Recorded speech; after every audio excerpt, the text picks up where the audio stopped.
Thanks so much, Gino, and well done with the English. And it's nice to have this big, young, overwhelmingly audience with us. Is the microphone on? Can you hear me? Great, okay, now it's working. So I wanted to thank Gino for that generous introduction and for doing so well in his English. I'm delighted to have all of you here, an overwhelmingly student audience, which is lovely, and some adults. I want to thank the Vice President for his very kind words, and in particular also Professor Ruth Virgin, who does so much to bring the international community to the University of Ehime, but also to make it possible for many of you to visit the rest of the world, which I think is extremely important when one is young, before one has family responsibilities and professional responsibilities, to get out and about in the world as much as possible and explore is a luxury that is often difficult to engineer later in life. I'm delighted to be on Shikoku. I've been in Japan for nearly 6 years now. I spend a little more than half of the year outside Japan, only about half of the year here. But I have been traveling a lot in Japan, and I have been looking forward to coming to Shikoku for a while. And needless to say, it has not disappointed me. This is a very beautiful, very lively city, surrounded by glorious nature, and I think you're all very lucky to be living here.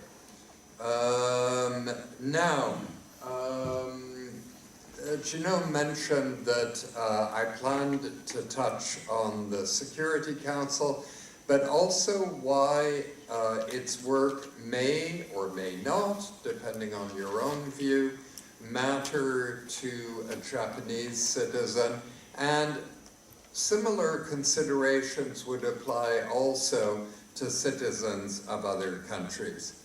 The first thing to say about the Security Council and the United Nations is that the institution is now quite old by the standards of international organizations, 73 years old.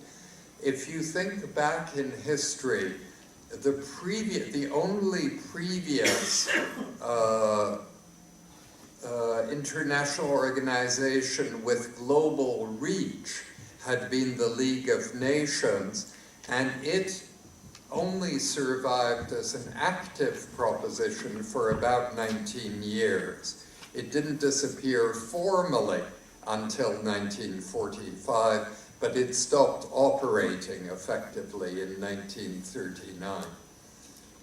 So 73 is quite old for an international organization, and the UN has the benefit now of a great deal of experience, but it also has the handicap of advanced years, I'd say.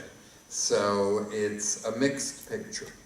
And the world, when the UN was first created, right after the Second World War, was very hopeful.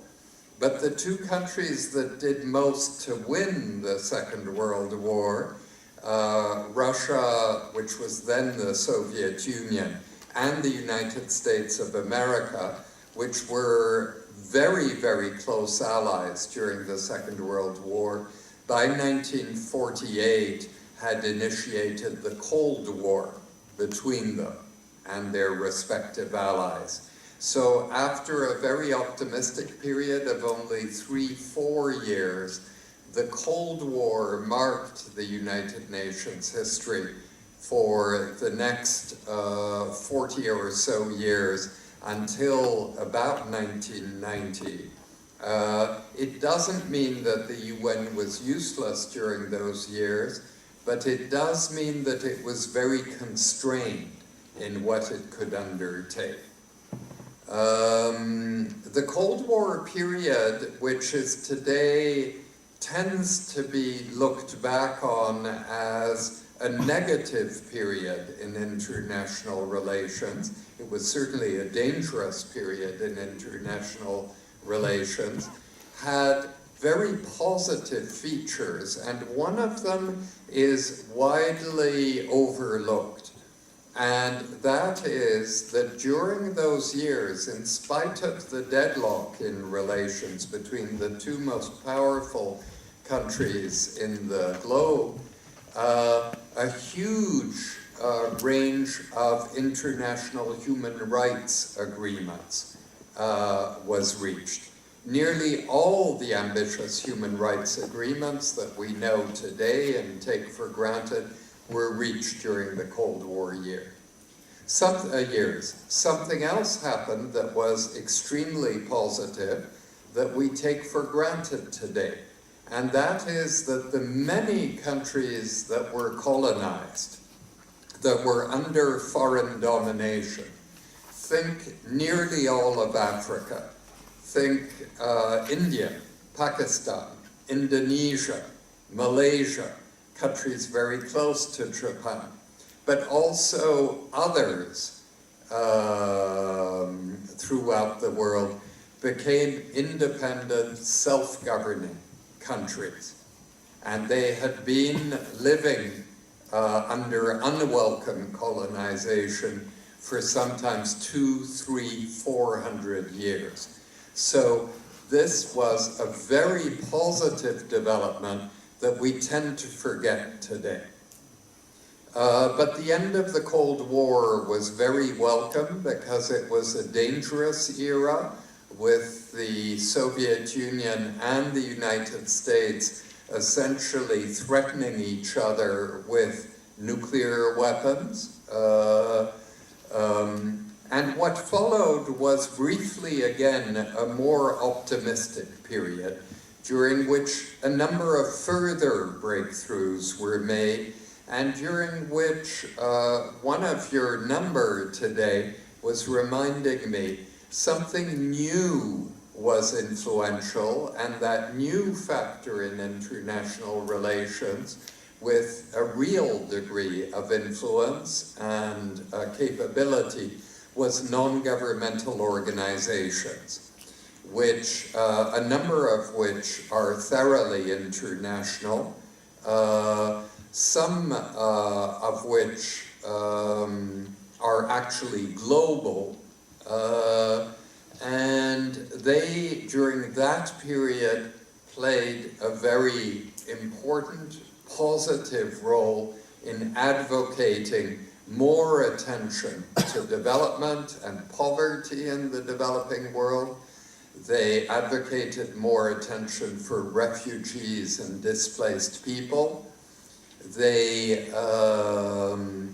advocated more personal liability for war crimes and other serious crimes carried out nationally or internationally if they were not punished internationally.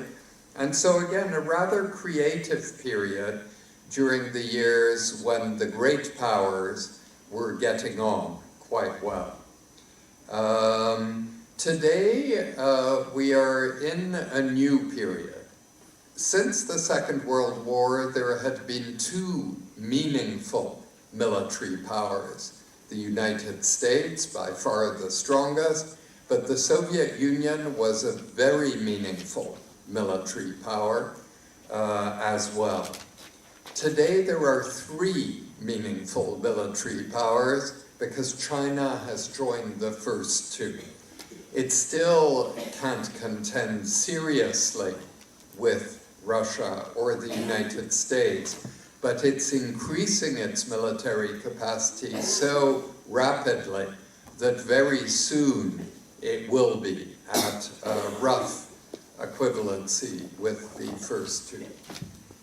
Now, the composition of the UN Security Council Is it a universal council? Do the 193 members of the UN sit in it? No. 15 countries sit in it. It started with only 11 countries, and it became 15 in the early 1960s to create a little more room for newly independent countries, the former colonies I mentioned, which were not yet independent when the United Nations was created. 5 of the countries are there permanently, and each of them can block any proposed action by the Security Council through a mechanism known as the veto. And those 5 countries are the countries that saw themselves as the principal victors of the Second World War.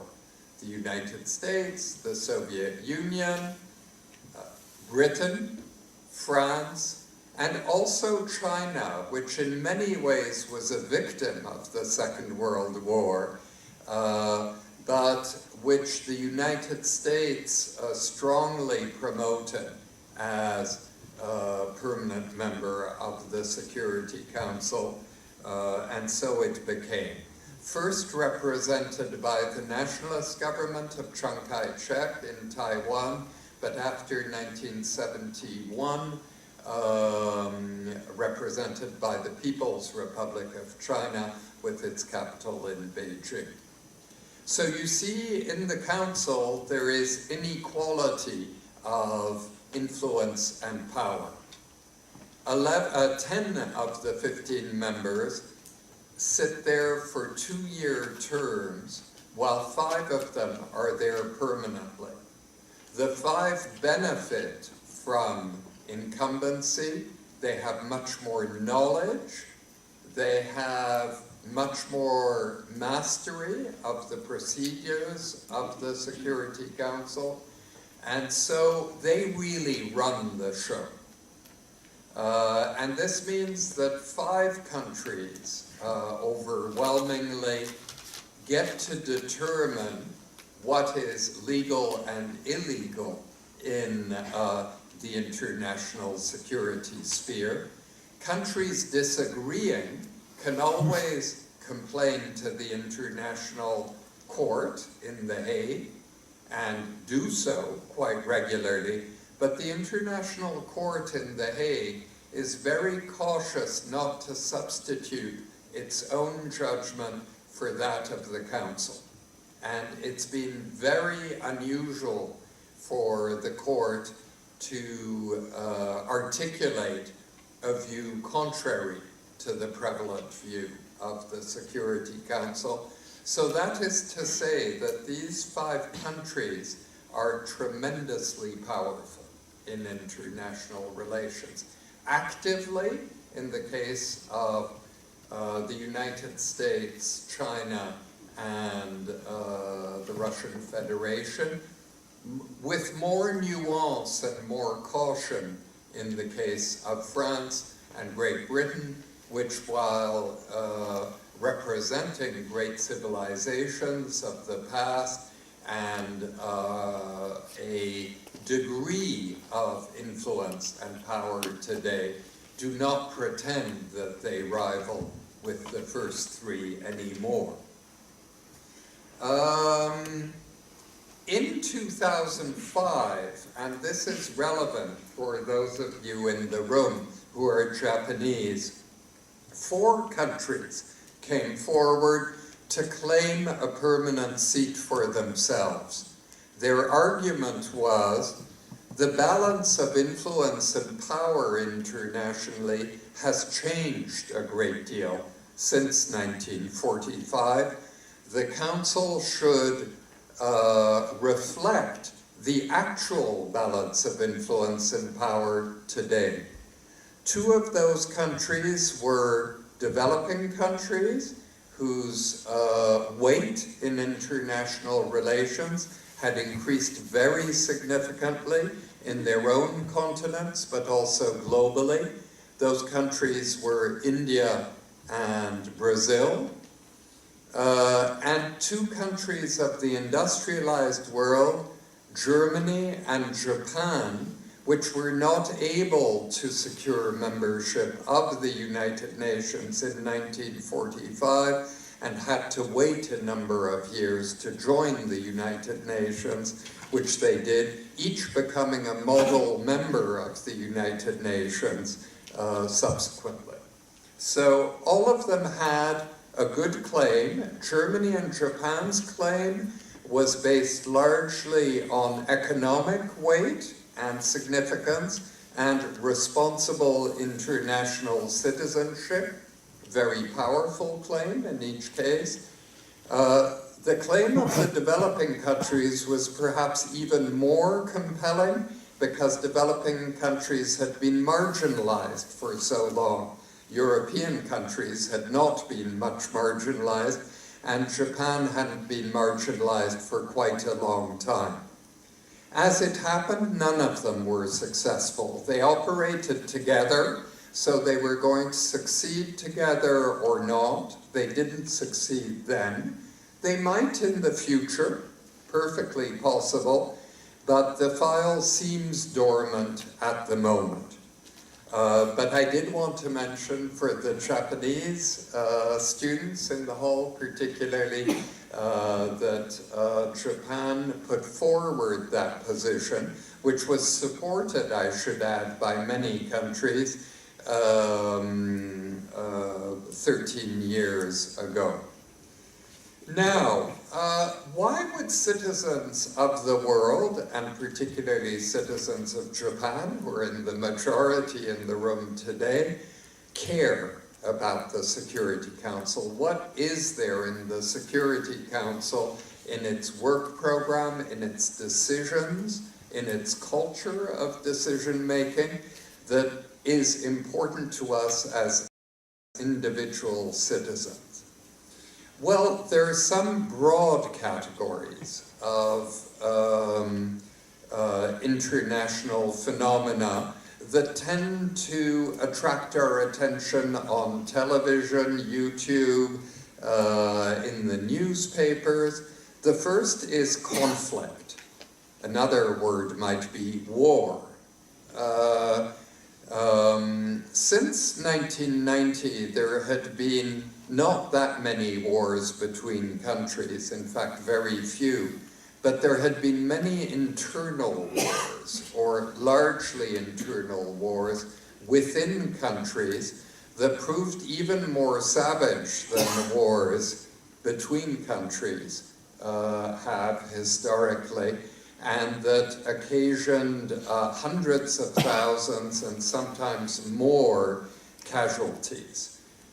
Think of Cambodia, where probably 2 million people in a population of 5.5 million, 6 million people died in a civil war. That's a very high percentage of a population to die in an internal conflict. But there have been many others, notably in Africa, but not exclusively in Africa. Colombia sustained a debilitating civil war at the heart of Latin America for about 20 years, which has only recently concluded in a rather tentative way. We all hope that the peace will hold there. So when suffering on a human scale occurs, when suffering at a human level occurs on that scale, it might concern us, and we might worry about these people being killed in large numbers. We might want to help in some way. But there are also other forms of distress that are not caused by war. People die all over the world from lack of food or water at times. Sometimes the lack of food or water is induced by war, but sometimes it's induced by natural phenomena. Crop failure due to uncooperative weather. Rivers drying up due to absent rains. These are natural phenomena, but we know that thanks to climate change, the pattern of climate-related human distress around the world is increasing and is likely to continue to increase during your lifetimes and certainly mine. So these are factors which where the separation between phenomena essentially relating to war and internal disorder within countries on the one hand, and natural phenomena on the other, often actually combine to make things worse than they otherwise would have been, such that populations in Central Africa, the countries of the Sahel, their life has been hell for the last 30 years because of a mix of natural phenomena and insecurity, stretching into South Sudan, where Japan had peacekeepers deployed with the UN until early last year. And so those might be some of the reasons why we would be interested in how the United Nations and how in particular the Security Council is addressing these situations. What are they proposing? What are they deciding? And what are the results of those ideas and decisions? Closer to home, for those of you who are Japanese,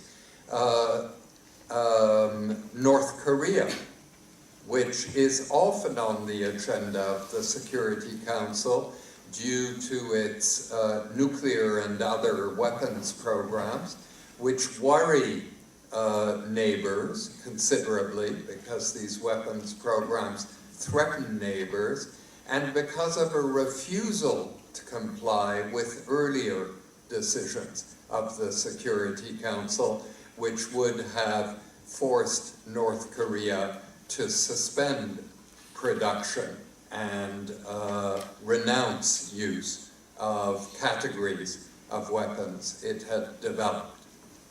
Japan often feels vulnerable to missile testing by North Korea, and so far nothing dramatic has happened, but living under the course of missiles that could be weaponized in nuclear or biochemical ways is quite worrying for many Japanese citizens.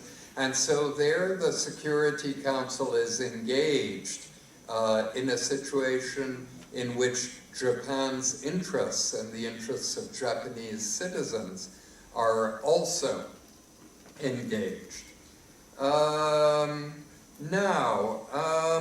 I think because Japan has often been isolated from the world, and even when it is engaging actively with the rest of the world, as it has been for many years now, is an island state, a bit like Britain, it sometimes wants to be on its own. It's a quality that island nations often have. And so I think the temptation is often for citizens of countries like Britain or Japan to feel that essentially they suffice unto themselves and they would rather be on their own.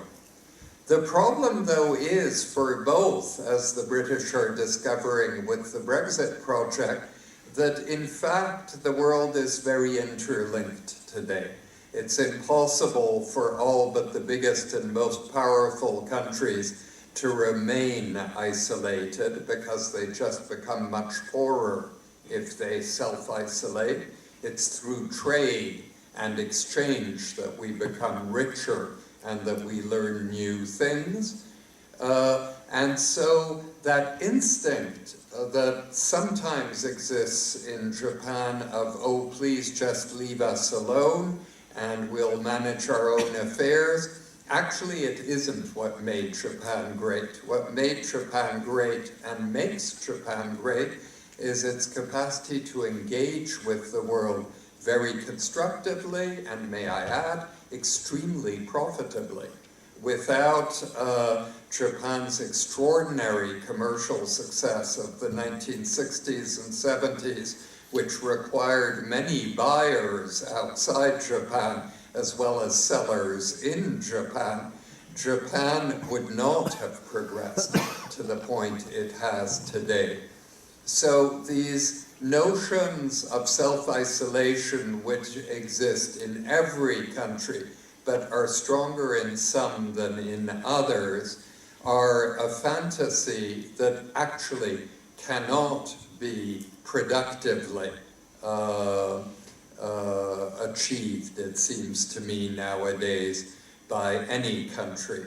Remember how China isolated itself nearly completely from the world between 1949 and about 1976. A great deal of the period of Mao Zedong, China essentially self-isolated. That came to an end because at the end of the period of Mao Zedong, who was a huge historic figure and restored the pride and sense of cohesion of his country, was still a tremendously poor country. And the Chinese did not wish to remain tremendously poor. So under Deng Xiaoping, what China did was engage very energetically with the rest of the world. And as you know, it replicated Japan's success commercially of the 1960s and 70s, such that the world today is blanketed with its products. So self-isolation, frankly, isn't much of a project nowadays. I'm going to stop there because I hope that you will, particularly the students here, will have questions of things on your mind. Even if it's something I haven't spoken about, I'm very happy to try to answer whatever it is you have on your mind. So I think you may need a little time to organize this, so I'm going to leave the podium now, go and sit for a little while, and I think Gino, or perhaps somebody else, is going to explain to us how the question period is going to be organized. Thank you all very much for your attention.